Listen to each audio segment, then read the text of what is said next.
Hello বন্ধুরা, নতুন বছরে বাংলা বিনোদনের চ্যানেলগুলোতে থাকছে একগুচ্ছ নতুন ধারাবাহিকের ছড়াছড়ি।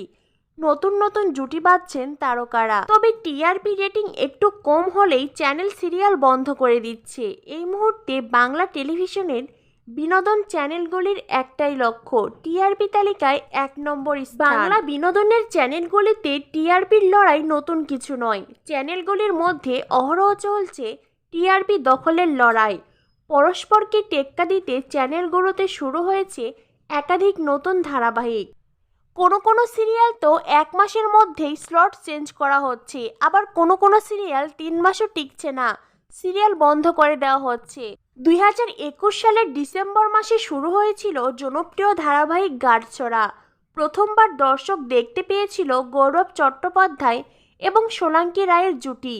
দর্শক মহলে বেশ জনপ্রিয়তা অর্জন করেছিল এই ধারাবাহিক। তবে সোলাঙ্কি জনপ্রিয়তা পেয়েছিলেন ইচ্ছে নদীতে।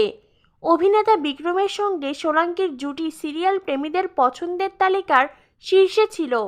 তাকে এবছর স্টার জলসা বা জি বাংলার মুখ হিসেবে দেখতে চান দর্শক। অপরদিকে বছর 3 আগের কথা, 2019 সালে প্রথমবার ছোট পর্দায় সামনে এসেছিল এই জুটি। কয়েক মাস যেতে না যেতেই যারা দর্শকের মণিকোঠায় বিরাজ করেন, প্রতীক সেন এবং সোনামণি সাহা, মোহর সিরিয়ালের হিট জুটি।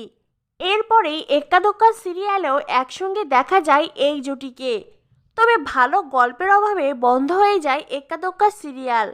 এখন দর্শকেরা আবারও এই জুটিকে ফিরে পেতে চাইছে ছোট পর্দায়। তো বন্ধুরা, সোনামণি সাহা এবং সোলাঙ্কি রয় জনপ্রিয় এই দুই তারকার মধ্যে নতুন বছরে ছোট পর্দায় তোমরা কাকে দেখতে চাও অবশ্যই কমেন্ট করে জানিয়ে দিও। আর হ্যাঁ, পরবর্তী আপডেট পেতে আমাদের চ্যানেলটিকে সাবস্ক্রাইব করো। ধন্যবাদ সবাইকে।